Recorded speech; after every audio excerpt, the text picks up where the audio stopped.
Josh, I guess this is sort of a big boy game for guys in the trenches against a team like Rutgers. And how Yeah. physical of a game do you anticipate Saturday? Well, for us, it's a big boy game every game.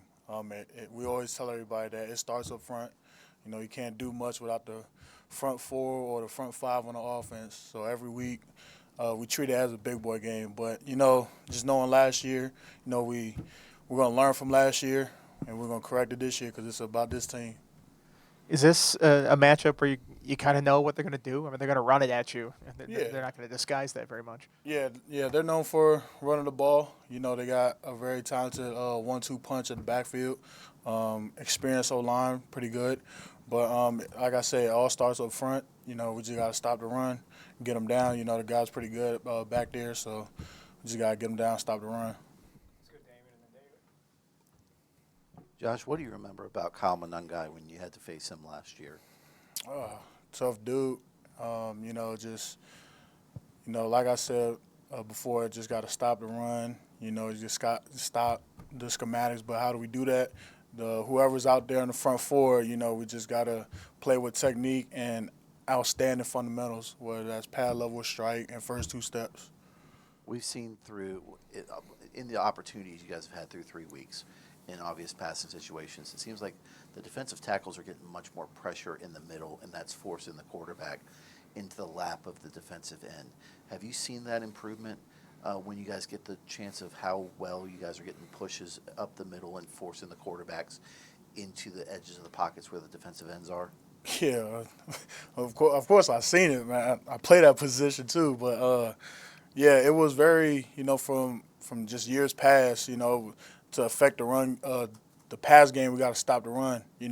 Like Coach Price always tells us, and we all believe it too. And we got to earn the right to rush the passer, and whether it's somebody off the edge getting credit for the sack, somebody in the middle, it doesn't matter. We all rush as one. Whoever's out there rushes as one, and we all got to be sound in our techniques.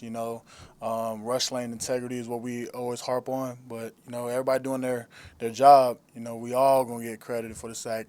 Morale talking. Josh, you mentioned learning from last year. What do you take away from that game last year, and how do you use it as fuel this week? Oh, for sure. I think that was a game where I came after the game and gave the press conference, just talk about our relentless, and that's what I feel carrying on from that game all the way throughout last season and throughout this season. It's week 4, and I still believe that we are a relentless team. Um, I see that, just being here, being one of the old guys, and just seeing everybody come to work. Today's Tuesday, so we all know what type of practice Tuesday holds. And I respect everybody on the team, whether they're giving a scout look, whether they're 3D, the start or whatever. Everybody comes to work. They all have that mindset, like, let's go get it. In order to win Saturday, we got to win Tuesday. But that code goes back to that relentless mindset. So that's one thing I take away from that. Uh, Kelvin, we've seen him kind of get a sack here or there last couple weeks. Coach Price also mentioned in his mind, Kelvin's having probably the most fun he's had playing college football. What about his spirit, his mentality, have you seen from him, and to see him get a couple sacks, what's that like from your Man, perspective? man, that dude, he's probably one of those dudes that I wish everybody can be around him in the locker room. Man, he's joyful. I do see him like loving football. We had conversations of how things was back at Oklahoma and things like that. But if you were to compare tape from Oklahoma now, he's definitely having way more fun. But whenever he gets in there, you expect a play or two, or a bunch of plays from him. So it's pretty exciting to see him play. Josh, you kind of mentioned remembering the press conference after Rutgers and bringing up the relentlessness of this team. Do you feel like that loss was a turning point for last year's team, and in terms of mindset and how you can kind of apply it this year? Well, there was a lot to learn from that game, but there's a lot to learn from your wins and losses. Last week we won. But there was a lot of things that we could learn on holistically talking. And just as last year, we was watching the whole tape from last year as a D line and just how we played against that team last year. So I told the guys yesterday, I was like, look, we got to come back with that relentless mindset that we are not going to get pushed off the ball. We're going to create, knock back. But in order to do that, we got to go out and practice like that tomorrow, which is today, obviously. But, yeah, just, there's a lot to learn from your wins and losses. So that was definitely one of those games that I believe that we all learned last year that, okay, this is what we have to do. This is what we got to fix. Let's go ahead and fix it.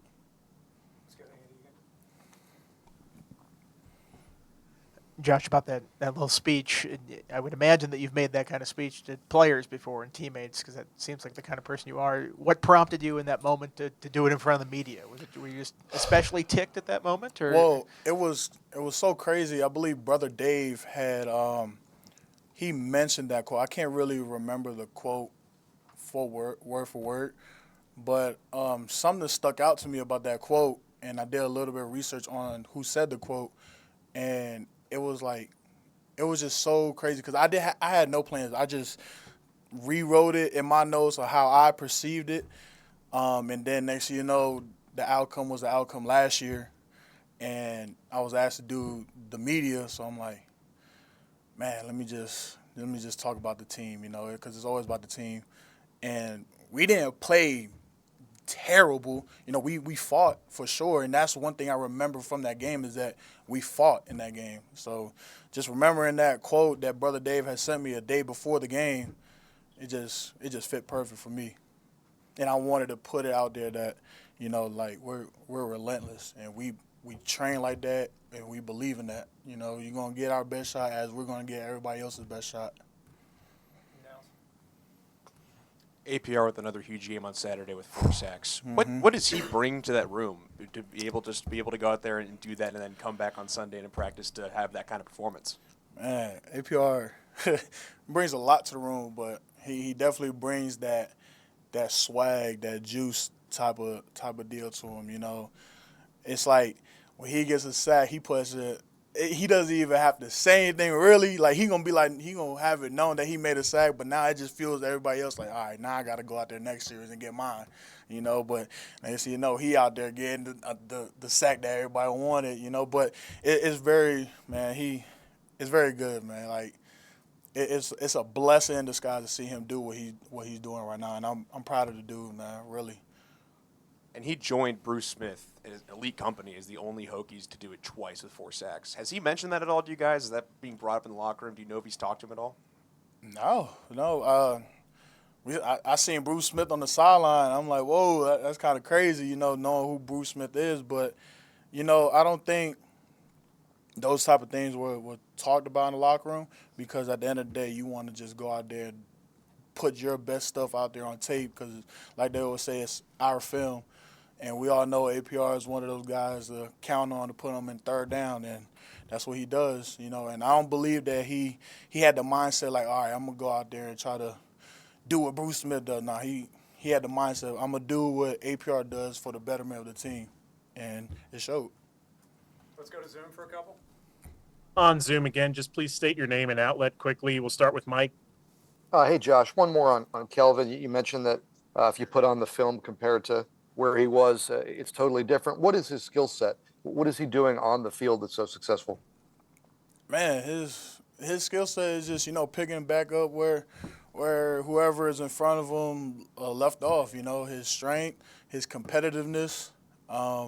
It's very well to see not just only him, but Wilford Panay or Kamari Copeland come in, wherever. Like, I don't believe that there's a drop off.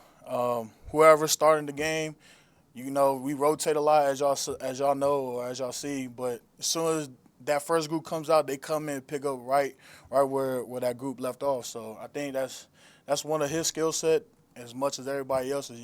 Their strength, their competitiveness, their willingness, and coincidentally, they're relentless. And then with Kelvin, is he getting more and more comfortable? And obviously, you've been with this staff for a long time. It's new to him. Is he getting more and more comfortable week to week? I believe so. He is becoming very much vocal, and I believe guys that aren't vocal at first that become vocal shows a sign of being comfortable. Sometimes he breaks down the huddle in pregame, and he gives that juice, that fire in everybody. So it just shows that he is more comfortable in the scheme and just playing here close to home for him. Great, thank you. Go back inside, Travis. Anything else in the room for Josh, Dave? Josh, you guys forced 3 punts to open the Old Dominion game. The offense got off to a hot start. How do you continue that momentum going this Saturday against Rutgers? How do you start fast again? Oh, playing with sound fundamentals. One of our fundamentals, our core fundamentals is competing, and our mentality. So we got to go out there and compete our nuts off, and we got to do everything with the right mindset, and be detail oriented. I believe that this game is going to come down to every single position is fundamental, whether that's how to catch the ball, how to run a route, how to block, how to strike. Whatever it is, it's going to come down to be a fundamental team who's going to be more fundamental because both teams are physical at the point of contact. So that, without a question, is going to be that type of game. But I believe it's going to come down who can play a more fundamental sound game. How would you evaluate your guys' run defense through the first 3 games? I know there have been a couple big ones, but it feels like other than that, you guys have really bottled everything up. Yeah, there's been a couple big ones, like you said, but we don't let it phase us. We get on the sideline and be like, hey, next series or next play, whatever it is, we're not going to let that happen again.